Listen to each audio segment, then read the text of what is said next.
Saudações!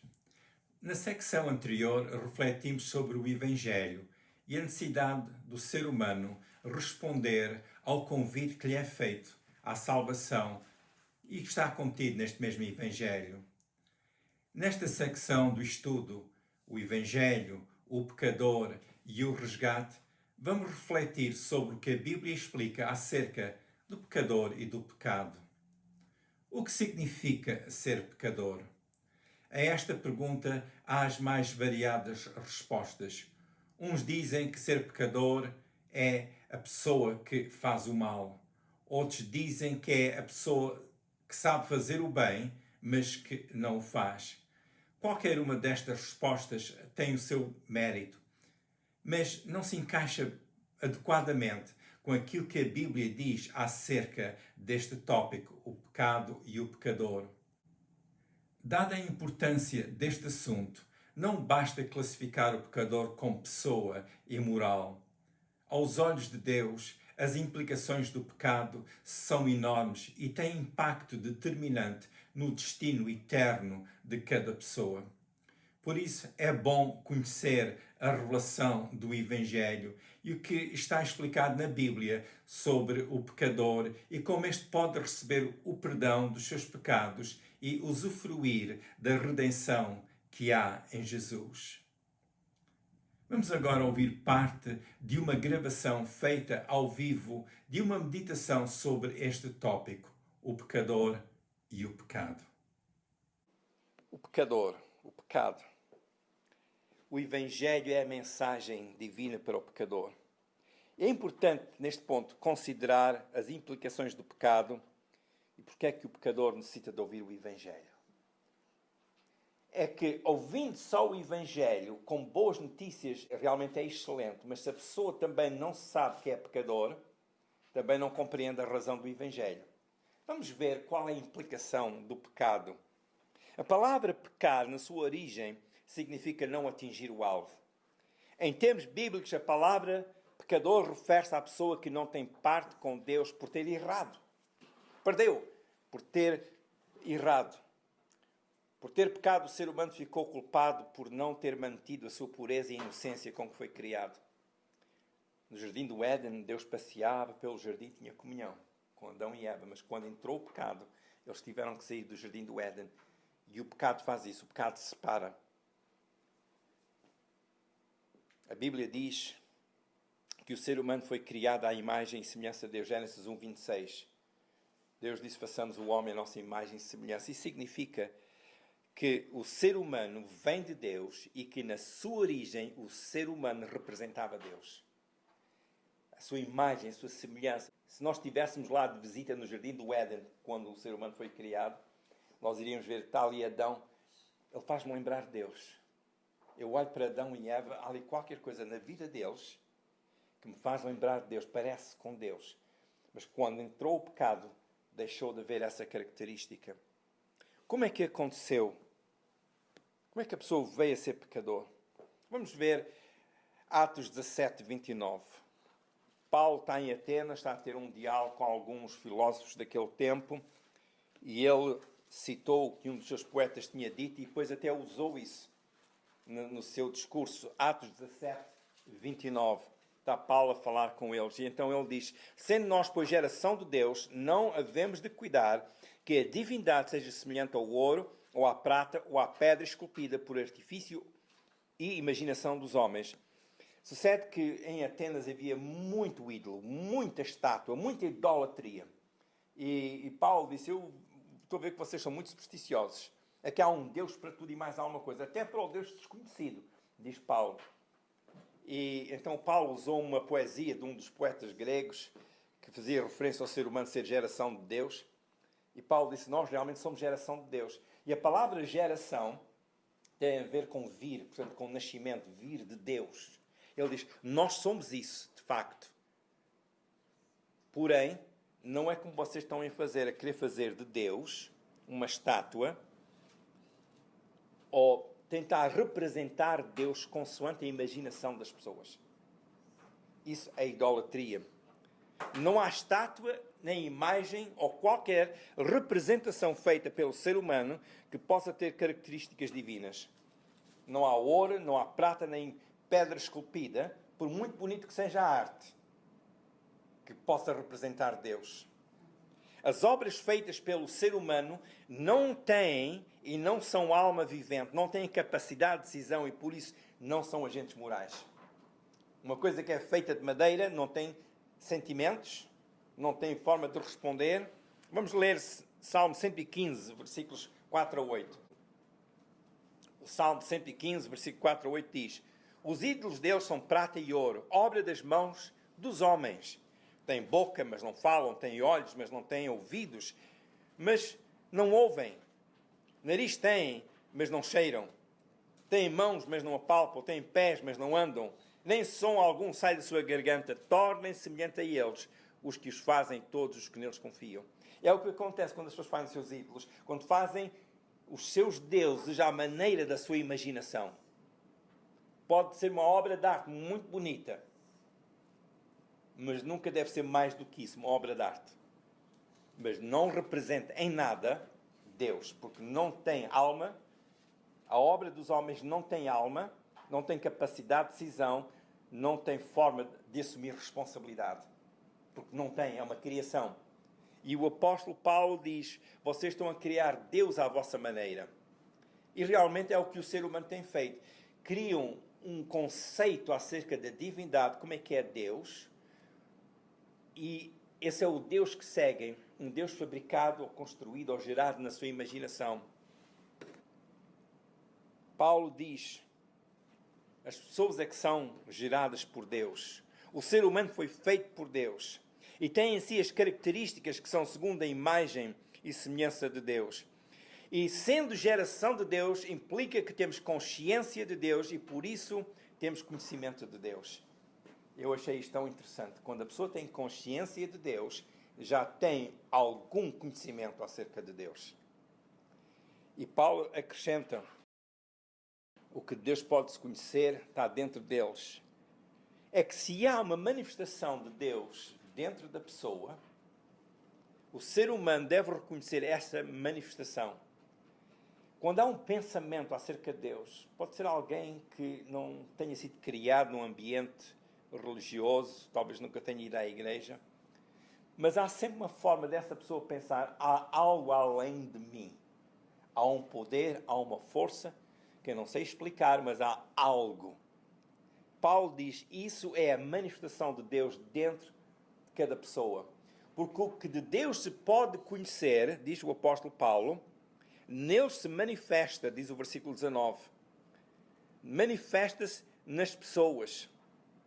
Romanos 1,19. Talvez os irmãos queiram abrir a Bíblia em Romanos, capítulo 1, versículos 19 a 28. Nós vamos só fazer aí algumas referências, ou vamos ver aí alguns versículos assim, de passagem.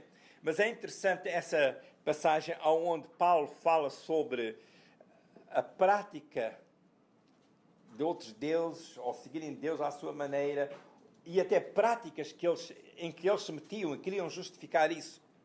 Então Paulo diz em Romanos 1,19 que aquilo que de Deus se pode conhecer está lá porque Deus o manifestou a essas pessoas. Convém ao ser humano reconhecer isso. Além desta manifestação nas pessoas, existe a criação que constitui evidência do poder e divindade de Deus. É que Paulo diz no versículo 20, portanto, até o versículo 20 ele diz: o que Deus pode conhecer, Deus fez conhecer dentro deles, manifestou, mas além disso há a natureza, a criação, que fala de Deus. Então, perante essa manifestação divina ao ser humano, como é que o ser humano responde a Deus? Como é que aconteceu? Paulo explica. Versículo 21, Romanos 1, 21.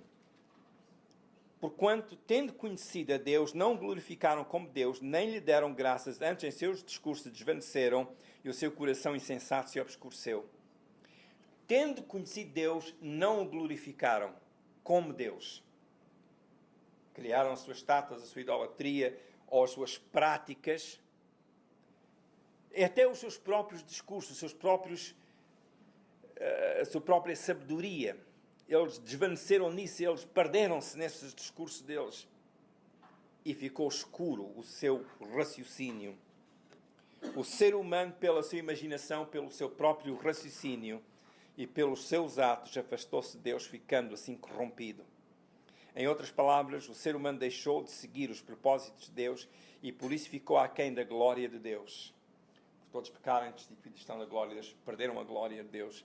Foi assim que o ser humano errou e veio a ser, por causa disso, pecador. Porque Deus criou-nos e nós somos geração de Deus, no sentido que vimos de Deus. Não identificamos a manifestação de Deus, não honramos Deus, procuramos honrar mais a criação, a criatura e as obras das mãos, e isso constitui o pecado.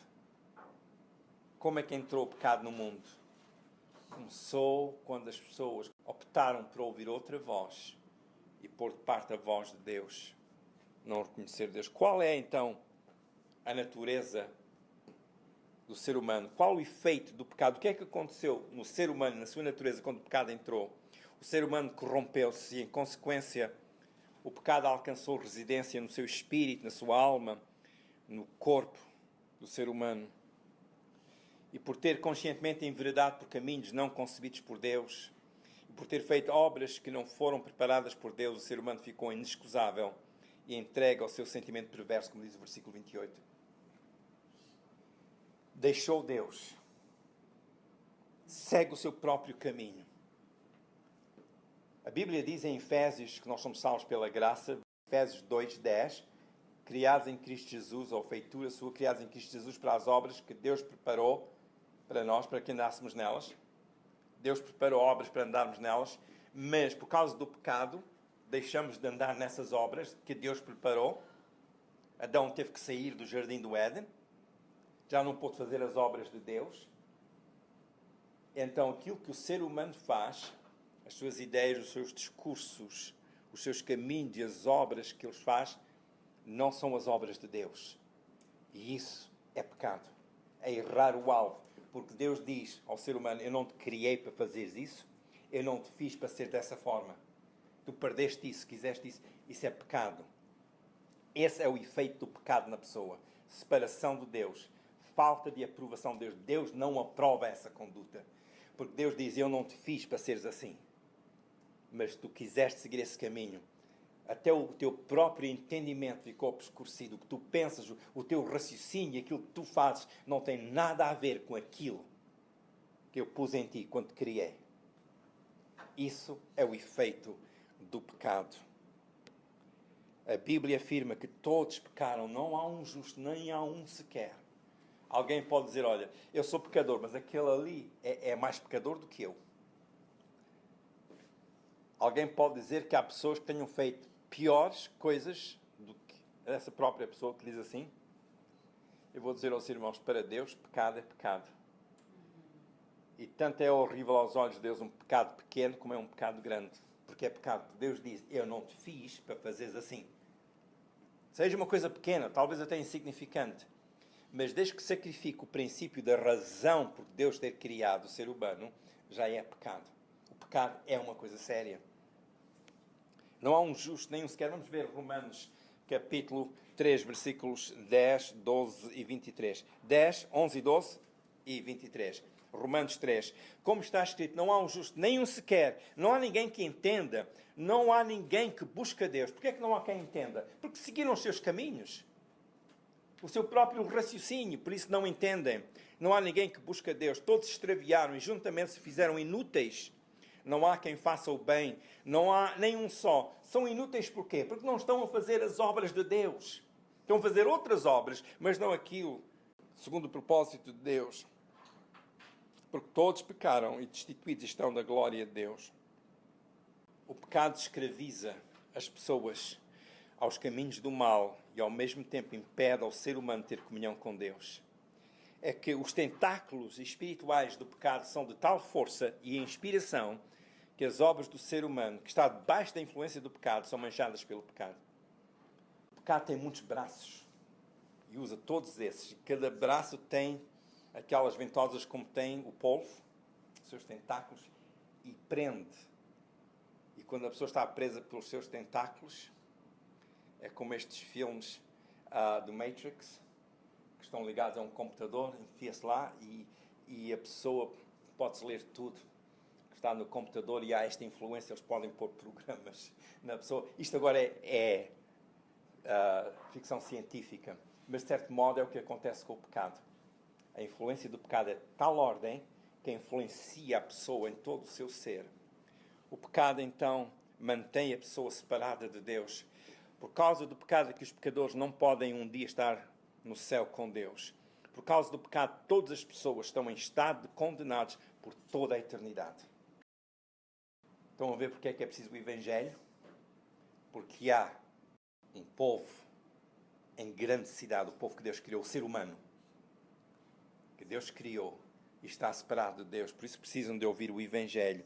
O Evangelho diz-nos que Jesus veio ser o nosso Redentor. Compreendemos pela Bíblia que o ser humano é pecador por ter faltado à perfeição e propósito com que foi criado. Como vencer o efeito desta falta cometida diante de Deus? O caminho para quebrar o efeito do pecado é confessar diante de Deus a nossa falha e, com fé, receber o seu perdão e o seu amor que nos restaura. E neste processo apropriamos a oferta da salvação que Deus nos faz mediante o sacrifício redentor de Jesus na cruz do Calvário. O perdão de Deus não pode ser merecido, nem se alcança pela penitência. O castigo pelos nossos pecados já caiu sobre Jesus, que os levou sobre si na cruz do Calvário. E como diz a Bíblia, já não restam mais sacrifícios pelos pecados. Leia as referências bíblicas que seguem. O caminho para a salvação é vir a Deus e receber o que por Jesus nos é dado. Se desejar receber o perdão dos seus pecados e a salvação da sua alma, poderá fazer agora uma simples oração a Deus. Quero ajudar fazendo consigo a oração de arrependimento e aceitação de Jesus como Salvador. Diga com fé em Jesus as seguintes palavras: Deus Pai, eu confesso que tenho pecado. Perdoa os meus pecados em nome de Jesus, que me remiu mediante a sua morte na cruz. Eu aceito agora a Jesus como meu Salvador. Obrigado, Deus Pai, por me aceitares e por me teres remido. Eu faço esta oração em nome de Jesus. Se fez esta simples oração, agradeça a Deus por o ter recebido como seu filho ou sua filha. Na reflexão a seguir, vamos considerar o incalculável impacto da redenção que Jesus alcançou para todos nós na cruz do Calvário. Entretanto, procure todos os dias ler um pouco da Bíblia. Também, todos os dias, fale com Deus. Diga a Deus que se aproxima do seu trono da graça por Jesus, que deu a sua vida por nós na cruz do Calvário, e é por ele que nós chegamos a Deus Pai. Procure também uma igreja que ensine sobre a salvação em Jesus e a vivência no Evangelho. Ora Deus que a sua própria vida, a sua própria caminhada de fé, conheça as bênçãos diárias de Deus. Se quiser ver os vídeos anteriores, vá ao YouTube, ao canal com o meu nome, Manny Bessa.